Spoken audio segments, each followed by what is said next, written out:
And with us right now, we've got Joseph Reth. Joseph, you're the CEO of Reth Digital. And fun fact, Joseph, you're 17 years old and you've created an agency now. You've got 12 people on your team. You guys are doing amazing business. And you've done this in just a few short years. Congratulations and welcome to the show. Thank you. I'm glad to be here.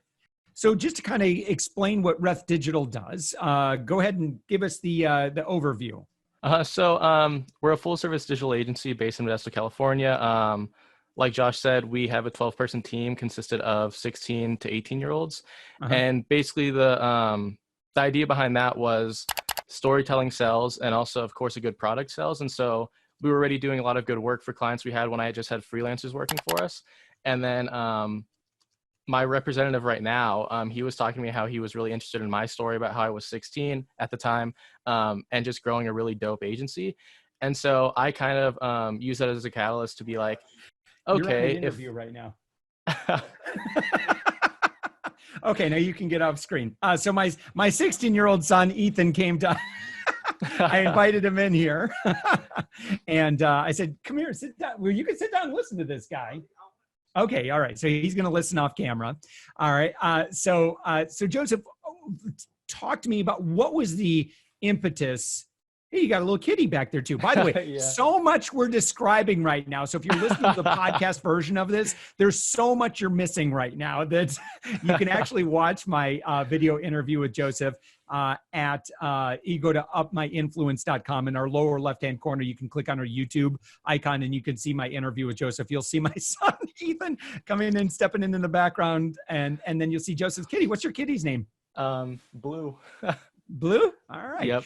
Joseph, I guess my question is, what was it that inspired you to say, you know what, I'm gonna start doing this work? Were you just kind of doing social yourself, and you're like, I mean, I'm pretty good at this? Yeah. Okay. Well, yeah, that was a part of it. But honestly, it was, if I'm being truthful here, it was kind of like a combination of, I couldn't get a job at the time because I was 14, and so I was like, I wanted to make money, I guess, and then also, I want to say, Ty Lopez kind of kickstarted it to where he was running a bunch of ads, the whole Lamborghini thing, saying like, oh, start a digital, he was saying start a social media marketing agency, which that's a different term, but really a digital agency in that sense.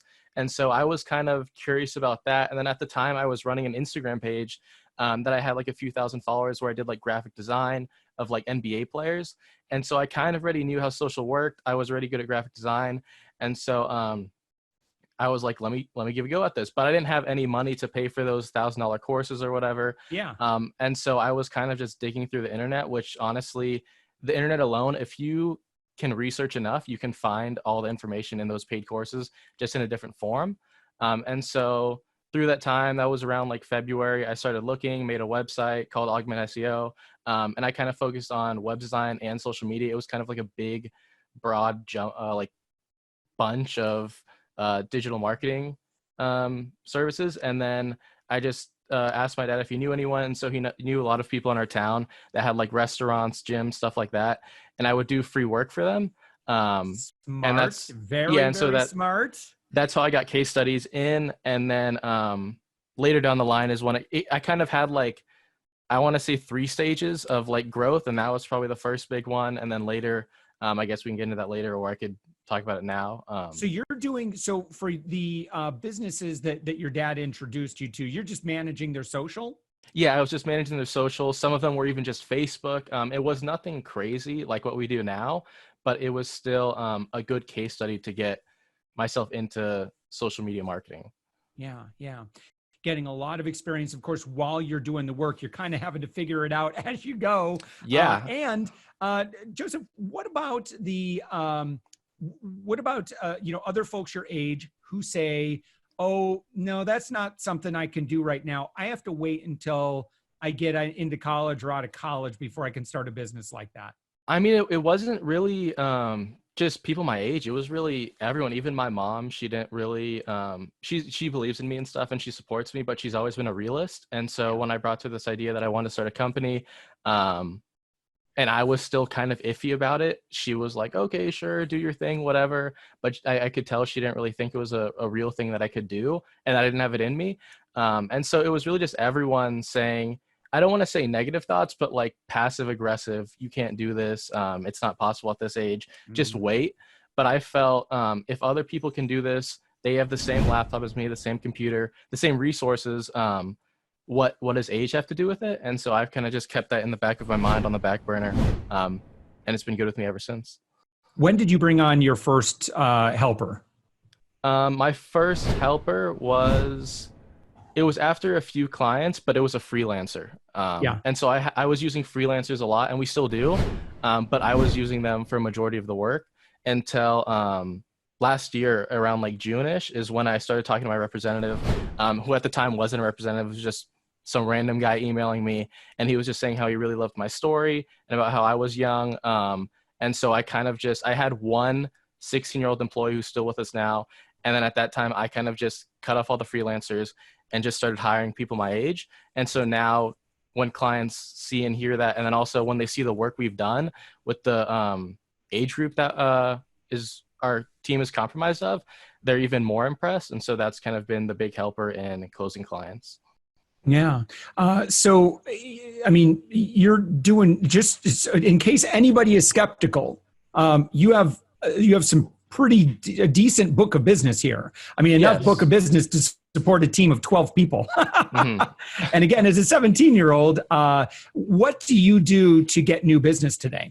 Yeah. So that was a huge issue. And no, that was a huge problem. Is I was kind of, in the beginning, I was so like stuck, and it was a huge mindset barrier that was stopping me. And so the second stage of like the growth that happened to me was I met this guy on Instagram. This is when I was still struggling. I had the free clients, but of course, no money coming in. And so I was struggling, and I reached out to him. He had a marketing agency. He was like 18, 19. I was like, hey, could you mentor me? I could pay you for a few calls, this and that. And so we did. And after that, after those few calls, he was mentoring me for like a month, and I was closing actual real clients. And then he was like, hey, I can take you on as a, what's the word? Just someone who can like be like a mentee, I guess. And he would like pay me for work. It'd be the same amount I was earning then. And that's how I got a lot of the bigger case studies early on. And so that kind of just mindset shifted me, because I was like someone who's 18, 19, relative to my age, I was like 15, 16 at the time, who's crushing it. I was like, that has to be something I can do. And I was already closing like $300, $500 clients. And so I was like, I think there's a huge amount of growth that's available here. And so I was a mentee for him for like a few months, I think, until after I was like, I want to do my own thing. I want to try this on my own like I was doing before. And then so that was in March of 2019 when we rebranded. And that's where most of the growth of my agency has came from. Yeah. And what about your schedule? What does your typical schedule look like? And I would imagine your parents probably had some concerns about you not doing homework. Oh, no, my mom definitely does. I mean, I don't mean to stereotype, but you're Asians, and Asian parents are typically really big on their kids doing homework. No, yep. My all my sisters go to really good schools: Berkeley, Cal Poly, Irvine. Wow, that's a lot of pressure. Yeah, but my mom has always, it's kind of like broken down over the years. In like 6th and 7th grade, I got like my first B, and so I got a lot of trouble then. And then I just kept getting more B's. My GPA is like a 3.5, 3.6, so it's not terrible, but I just kept breaking it down more and more to where she got used to it. And then I popped the question where I wanted to start a company, and she's like, okay, I guess this all makes sense, this and that. And then I finally started making money within a few short months, which as you know, as any business owner knows, it's hard to even make your first dollar as a business, because you're creating something out of nothing. And so that was impressive in itself for her. So now, as long as I maintain a decent GPA, I promise to go to college, get my degree, she's completely fine with everything. And in terms of my schedule, now it's a lot different because of what's happening. So I like what's happening right now. Not in terms of the virus, but in terms of me being closed inside, being able to do a bunch of work, stuff like that. But in a normal school day, I have work experience this year. And so basically I get a missed first period. And so that means I got to go to school like 9 a.m. ish. And so I'd wake up around like 7, do a little work, like managing clients, schedules, stuff like that, along with also making sure my team's doing the right posting. And then I just check a bunch of that stuff, check Instagram, LinkedIn, stuff like that. And then I go to school. And throughout the whole day, I want to say I'm on my phone almost 90% of the time in school. And it's weird how my schedule worked out, because last year I was still doing my agency, in the year before that, but it was kind of less like I could handle it when I got out of school. But now it's like I have to be on my phone 24/7 to see if like a client emails me, if a rep's texting me, if there's any problems with our clients. Like the other day we had a dispute with one of our freelancers, so stuff like that. CEO stuff, man. Yeah, and so I'm on my phone like 90% of the time. I always have whether a smartwatch on, or I literally just keep my buzzer on, and it rings in class, and the teachers are just used to it at this point. And I don't interrupt anyone else, and so I think they're just fine with it, how that goes. Yeah. So do you mind sharing like some of the clients that you've worked with and where your work has appeared? So Instagram's our main platform that we use, and so all the clients that we have listed on our website, if you click on their Instagrams, most of that works from us. We have collaborated with a few other agencies, but like Catalyst, all that works us. Evolves, all that works us. Most of the growth is all of us, and so all of our work is on those Instagram pages. And then I think in the coming months, one of our writers is making a bunch of case studies, so to go in detail to those. From what we have right now, to where I want to say it's pretty detailed, but it's surface level case studies, to where we didn't really go into detail what we did for them, how much money we made for them. And so we're working on that these next coming weeks. Yeah. But so on your website, so I'm looking, I mean, your client's work has appeared on some pretty, go ahead and drop some names if you don't mind. Yeah. So Catalyst is sponsored by HBO. HBO, Sony, a bunch of big names they've worked with. And so, and then also Evolve is on National Geographic, the Discovery Channel. Easy Peasy was on Shark Tank. So there's a bunch of big names they've worked with, and I'm eternally grateful for having names like that on our arsenal in order to sell ourselves. Yeah, that's terrific. So do you ever get any pushback or I would imagine your age is probably the selling point. Yeah, no, yes, it definitely is. I honestly, a lot of people ask me that. They think like we get turned down a lot. And funny enough, we do, but it's usually with like local businesses that like turn us down and think our age is a barrier. But like global brands like Catalyst, Evolve, Easy Peasy, they didn't think anything of our age. They thought it was cool. If anything, it was a pro instead of a con. So there hasn't been much pushback, but yeah, it's been the main selling point, telling the story, how everything transpired, and then also showing the work. It's a combination of the two, storytelling and then also having the data to back your claims and story is what has really, been the catalyst for our growth. And yeah. So I guess today, what trends do you see in social right now, or what are your clients hiring you for that you think, gosh, other people really ought to be paying attention to X? What is X? TikTok. TikTok's growing immensely in the past few months, and right now it's really big. TikTok's everywhere. And it's a powerful platform. It's what we stand for. It's creators being able to create without having to deal with the algorithm or YouTube ads, like censoring what they say, what they do. It's just allowing them to create. And if that content is sound and good, it'll go viral, or at least gain some traction. And so that's what a lot of influencers I've been hiring is for, what we're converting a lot of our clients to now. And I think TikTok is the next big platform, if not already, has millions of users.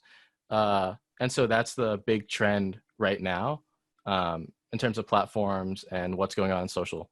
Yeah, but how can a business use TikTok though? Isn't it just for doing crazy stuff? Well, what we're doing now is we opened a video production sector within our company, and so I hired the best film people I could find at my school, made them take a lot of courses, got them the best gear. And so our huge premise in that video production is we want to create what we call me-mercials. And so they're like commercials, but entertaining. And so they're funny, but also telling the story of the business. And so that's what we're trying to do. And that can easily convert on TikTok. TikTok, it's short. I want to say it's like America's funniest home videos, but for 2020. And so it could really be anything as long as it's high quality, funny. It'll convert. If you put yourself in the audience's shoes, like, is this funny? Is this entertaining? And if that answer is yes, then 9 times out of 10, it'll convert on TikTok, because it's all about the content. And when you say convert, what do you think a best case scenario would be for a business? You know, and you got to be careful, right? Because you don't want to come across as a "Hey, you fellow kids" kind of thing, right? You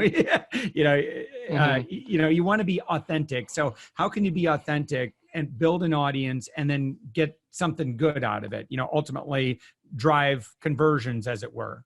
Yeah. So I'd really say just looking at the trends on TikTok right now, which a lot of them are dances, entertaining videos, stuff like that. But there's a huge business side of TikTok that a lot of people don't know. Basically, your For You page, what you get recommended on TikTok is based on your engagement with the TikToks that you get. And so if you like a bunch of business TikToks, you're going to get a bunch of business related TikToks, stuff like that. Or if you like dancing TikToks, you're going to get a lot of dancing TikToks. And so how it works is it could really be anything, as long as you tell the story using like the TikTok text bubble, using the right sounds, stuff like that. There's no, it's the same as any other platform. It's just now you have to do it in 15 and 60 seconds instead of having like a minute commercial or just a infographic on your Instagram page. It's now just telling your story in 15 seconds and just gaining the audience's attention. Yeah. So Joseph, what does engagement look like with you? What are clients looking for from you? And is it really expensive, or how do you normally work with clients? And like, if, for example, if like an independent small business owner is like, oh man, dude, I would love to up my TikTok game. How does that usually work? Yeah. And so the problem with that is business owners, even from my end, I understand that even though our goal is to generate a long-term ROI by gaining their audience, then leveraging that audience, I understand that they can't keep piling money every month that isn't going to generate them any ROI, at least short term. Right. And so as long as you keep the bigger picture of having that long-term ROI by building their brand, but also generating them a short-term ROI, which is what we do, that's how we can pay for our service fees and more in order to hopefully fulfill our long-term goal of building their brand. And so what we would do is we would sit down with them. We would be like, okay, let's see how we can generate money for your business through Facebook ads, Instagram ads, any advertising platform. And then once we see that we can generate them an ROI that's cost effective and that can pay for our service fees and more, then we'll be like, okay, let's do this. And that's how we go about it. We never take on a client that we think we can't generate them an ROI or what they're looking for. Right. So as long as that trust and the whole relationship is sound, then we'll take on the client and we'll do awesome work for them. Yeah.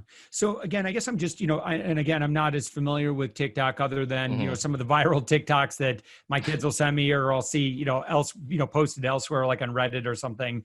So I guess I've just not really looked at much of how businesses have utilized it. So, I mean, the best case is you can use TikTok to get people to click off of or out of TikTok, or get them into something? Yeah. So TikTok has an Instagram and YouTube button on the profiles of your account. And also, I think after 1,000 or 10,000, you're able to put a link in the actual bio.